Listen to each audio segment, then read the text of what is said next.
high down here. But generally, the Monday, Tuesday, Wednesday, it rained each day. And since that time, we've had easterly winds, and it has not rained. The weather's just been absolutely magnificent. It's been hot in the morning, but when the wind came up, there it is. Oh, look at him. He can't believe it went to the right. Huh? Good deal. Little grin. There's nothing you can do about it now, but there's not a lot of grass around that cup right there. That's a good round, D.A. Good playing.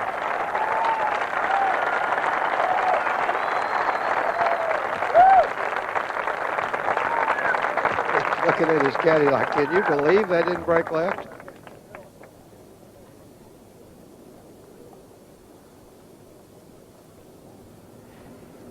Now at the 16th, Mark McCumber, should he sink this putt, would have a share of the lead.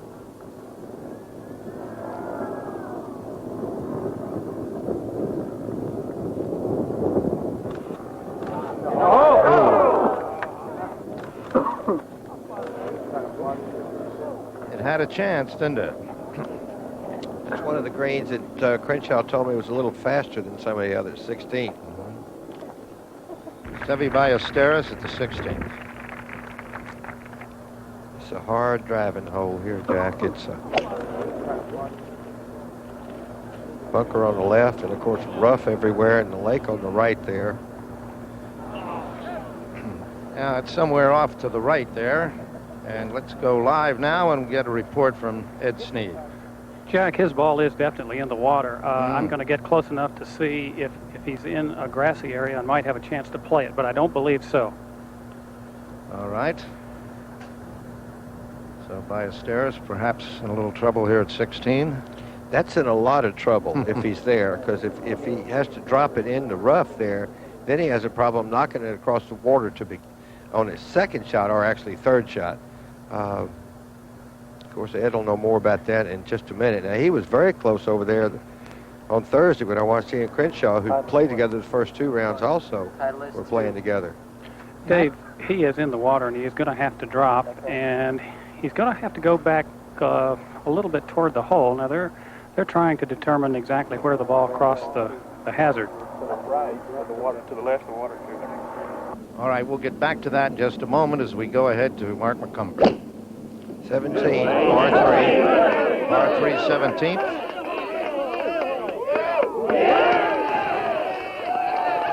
Nothing like confidence, is there? Well, you get playing well. Yep. And, he's hit a lot of good shots. Are you still discussing it, Edgar? Yes, they are, Jack. I think it's a very, very close call here as to whether or not Seve's ball crossed this little neck of land here, and if it did, he gets to drop right here. If it did not, he's going to have to probably go back 150 yards. Well, it's strictly judgment, right, Ed? Well, I think it is. It was a very, very close call. I thought when he hit the tee shot, it may or may not have crossed that piece of land, but That's where it is? Yes, the flag is right at the ball. very difficult to tell here. It's going to be a judgment call only. I honestly think the only way they can determine this is to go back to the tee and take a better look at it. I don't think they can tell standing here. It was a one iron. Pretty straight? No, it was cut. It cut about 10 yards, I'd say. Okay. But I mean, this Is this a good spot? Is this what you all are thinking? we're unsure. I think it's very close here. You think it's very sure here? I think it's sure, I mean. If you think this is it, let's go. Let's go. I think it's Right here. This is the last decision, right? This is it, right here. Let's go right at this spot. 2 clubs? 2 club lengths, yes, sir. Ed, he still has no bargain, right? No matter where he drops it. That right here, then. Right at that spot. Let's go. I mean, okay.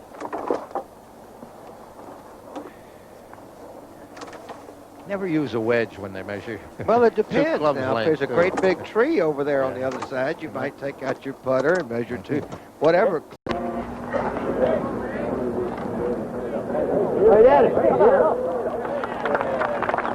Well, he has that for bogey. That would drop him into a tie with McCumber for second place and leave Weibring alone at the top. This is the 18th tee. And Bobby Watkins.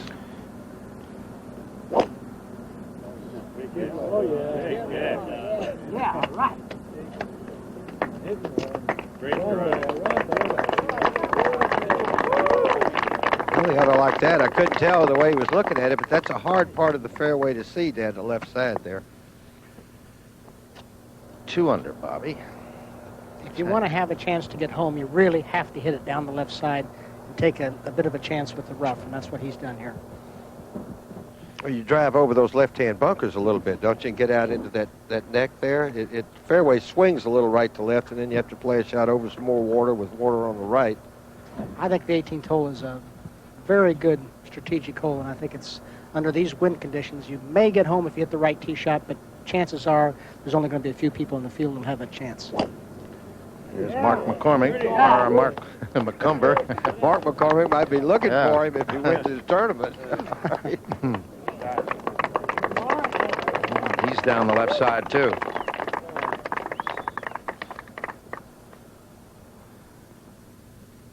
He's strong enough to get home. Mark is not very tall, but he plays tall. He's a very strong player. Whereas Larry, on the other hand, is more of a swinger, gets good distance, you know, adequate, but not known as a long hitter, more as a good, smooth player. Come on. Come on. Look out. Okay, now this is Crenshaw.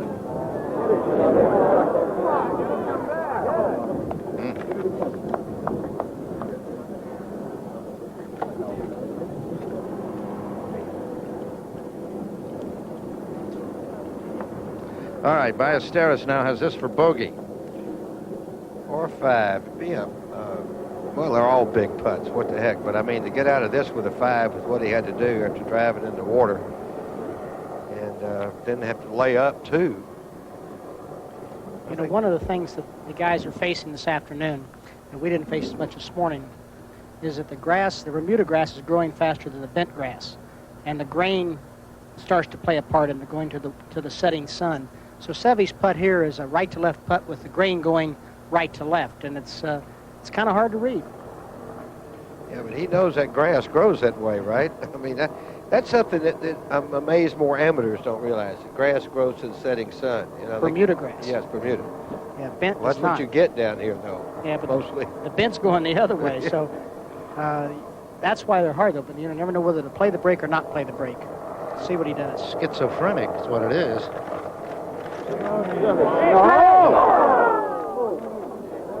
Ooh, he still has a little work to complete there.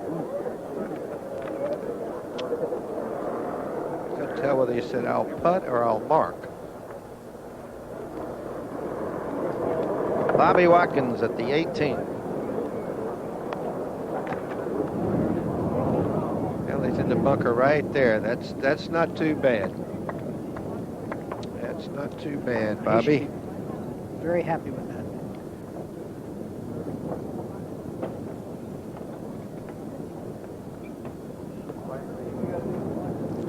Mark McCumber.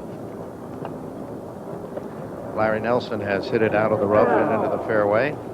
Let's see what Mark's going to do. Mark McCumber is playing the type of golf ball that is a low trajectory golf ball, which doesn't go quite as far as some of the other golf balls. And he's driven the ball an awfully long way to get it this far with that ball. He plays it very well. He controls. He can work this ball better than some of the other balls.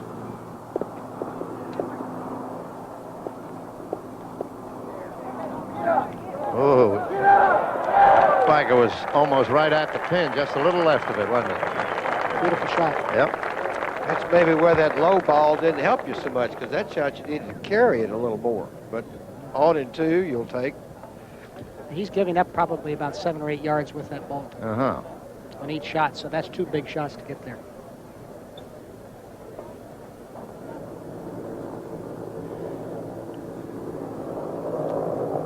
Ballesteros now for a 6. Yes, double bogey that drops him out of a co-leadership. Weibring at the moment has it to himself. D.A., wherever you are, you're leading the tournament right now. Well, there you see the situation. Mark McCumber can move into a tie for the lead by getting down in 2 putts on the 18th hole right now. Ballesteros has dropped back there, you see. The brothers Watkins are tied at 2 under, along with Ray Floyd and Larry Nelson and the aforementioned Ballesteros. So, Mark McCumber has really been on a hot streak. During the month of July, he was tied for 5th at the Canadian Open. He won the Anheuser-Busch Classic in Williamsburg, Virginia. Was 3rd in another tournament. And during that time, he had 11 consecutive rounds under 70. Here, he started with a 74 after a triple bogey on the first hole. Here's Larry Nelson. McCumber then had 69 yesterday, and if he birdies 18, he'll have 69 again today, Dave. That's a good play, and after that kind of start in a major championship. But Larry Nelson here, this is going to be a big help to McCumber because McCumber's not much inside of this, and he can watch the speed and what this ridge or hill does right there that you have to come up over. Yep. Just saying, if Larry can just two-putt that, wouldn't be bad. It shows you driving in the rough as we watch Seve. Seve at the 17th, the par 3, 184 yards.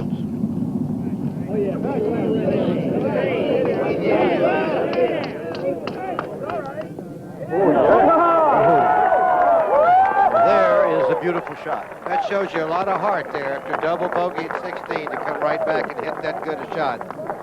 That's why he's the player he is.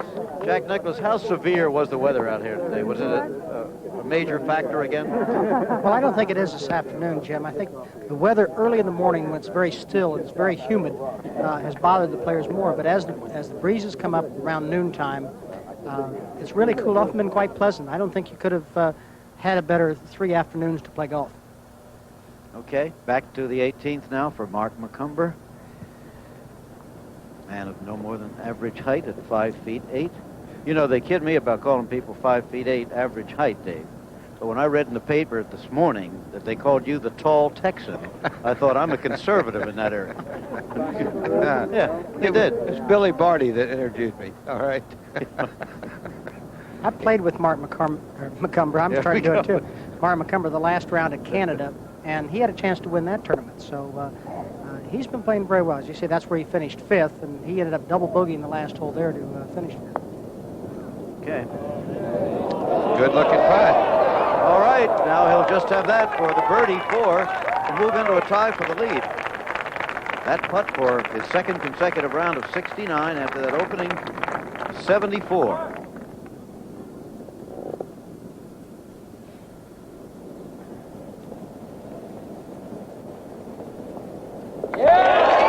Good two-putt there and a good round. He's not far from home here in Florida, a resident of Florida. He's won twice at Doral in this state. Once playing with Mr. Nicklaus over there in the last round. They were fighting it out coming down 18. They almost lost his ball in a tree or something. That Doral, yeah, that last round, and weren't sure where his ball went. Seemed like everybody thought it was in the tree that day except him, and he wouldn't give up on it, I remember. No, he played very well. Bobby Watkins now for a birdie at 18 to move to 3 under. He would be in back. sole possession of 3rd place. That's right. And he's done it. Good putt. Bobby Watkins with a 1 under par round of 71. You know, he went 38 on the front.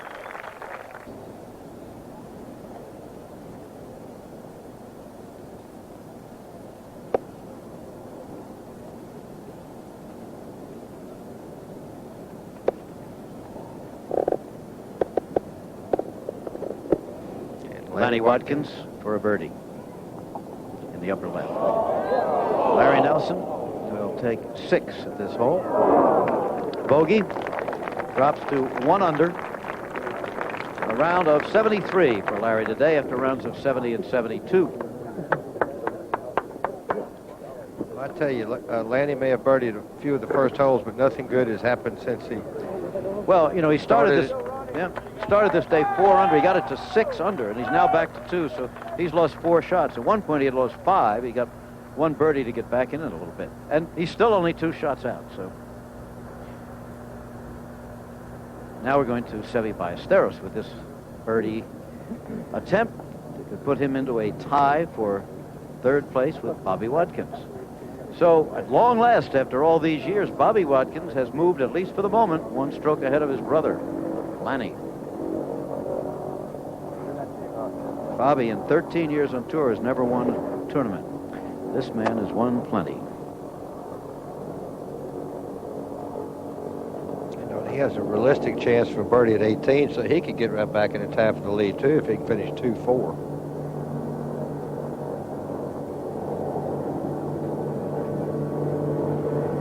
Here it is. Birdie for Seve Ballesteros, putting him at 3 under for the championship, 1 under for the day.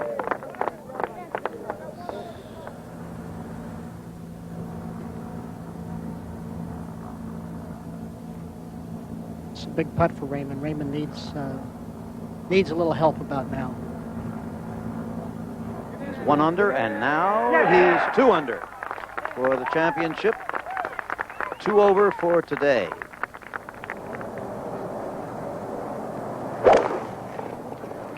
Second shot on the par 5. He has pushed it well to the right. Oh, he's in the water. In the water after a beautiful tee shot. He's in perfect position. Well, that's the third shot he's hit like that. He hit the tee shot at 15, tee shot at 16, and the second shot here.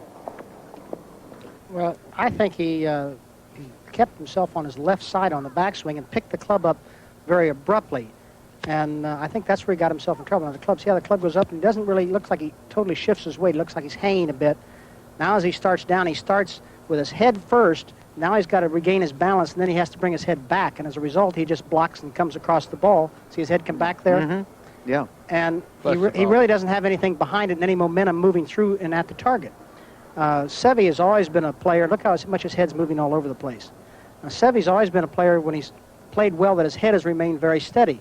And his head is moving a lot, and I've noticed that a lot in the last year, and I think that's been one of Seve's big problems, why he's been a little erratic.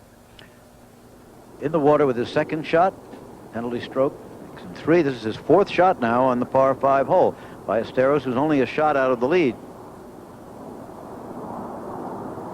You always expect him to do something special. That's right. He's one of those kind of players, and I've got great admiration for Seve. I think he just makes a lot of things happen. I'll explain now. He brought it back as far as he wanted, keeping the point where it entered between him and the flagstick. Right? That's right. That's why it was not a two club length drop. Well, there you are. He's given himself a chance for the 5. Well, I'll never forget the shot he hit out of the bunker here in the Ryder Cup when Jack was captain in '83 playing Fuzzy Zeller's, one of the greatest golf shots I ever saw. He hit the ball he was hitting just from the left of where he hit a second shot there and knocked a wood on the green out of the bunker. Well, that Ryder Cup's coming up pretty soon. It's your home course, Jack. Yep. Muirfield We're Village. looking forward to Columbus, Ohio. We're going to be there. And, of course, we're going to be here tomorrow for our exclusive final round coverage of the PGA at the PGA National Golf Club. Tomorrow, starting at 2:30 tomorrow, 2:30 to 6 or conclusion. Ben Crenshaw's 3rd shot on 18. Ben at even par now. It's 2 over for the day. Good on the green. All right. And what a difference that makes that it didn't go the additional 6 inches to catch that rough. That's where I was, and it is a very difficult shot from that rough. To get the 6 inches the other way, which Ben got, it makes a very good chance for birdie. Yep. Now we have a lot more people in the grandstand than we had earlier today, actually, because the seats have cooled off a little bit, and it's livable up there. In the morning, it just wasn't. Now Seve with this chance still to salvage a par after putting a second shot in the water on 18.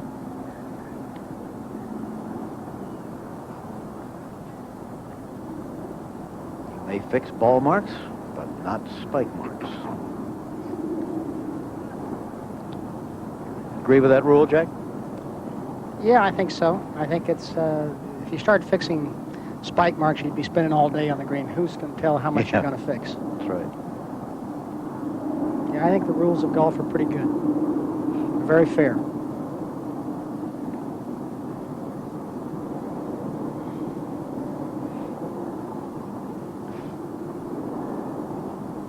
The next group is already out on the fairway waiting.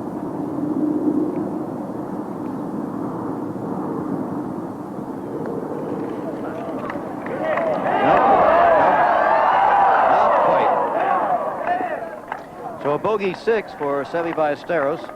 Move into 2 under, bogeying the last hole. That's an even par round of 72 today after earlier rounds of 72 and 70. He's 2 shots out of the lead. That's not very much. Not very much for him. He'll be back tomorrow, and he'll show us some fireworks tomorrow.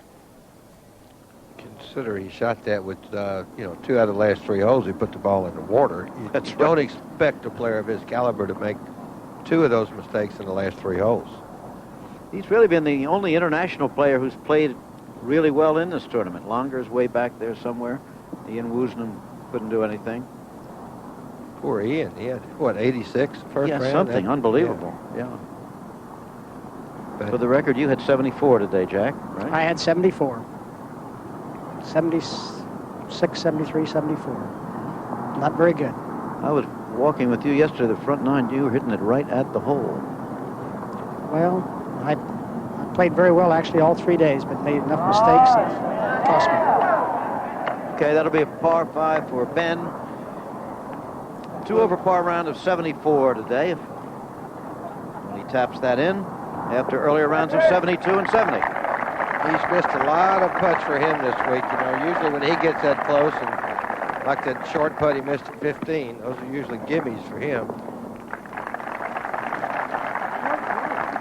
Okay, Ray Floyd will be hitting his 3rd shot first on the par 5.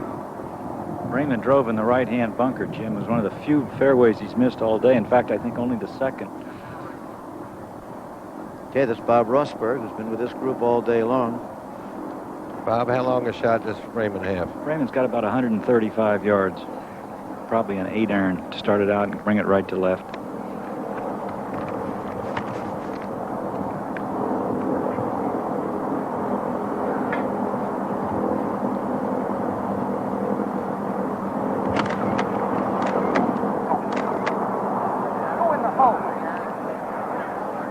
Oh, what a shot. Ooh.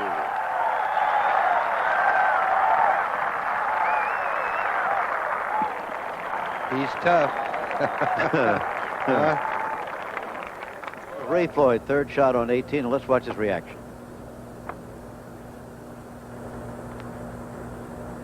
Getting the hole, he said. Go in the hole.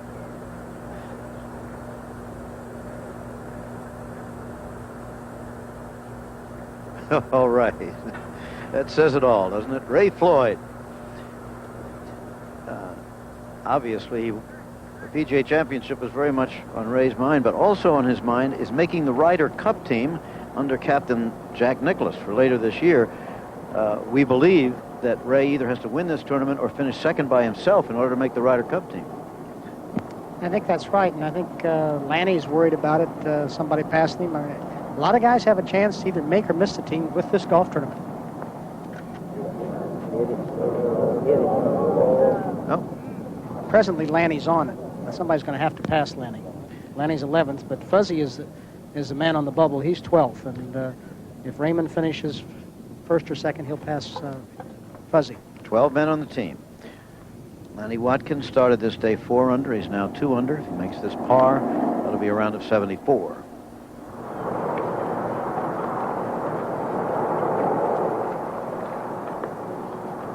And so Ray Floyd, with a birdie on 18, moves into a tie for 3rd place with Bobby Watkins, just 1 stroke behind the co-leaders, D.A. Wybring, who shot 67 today, and Mark McCumber.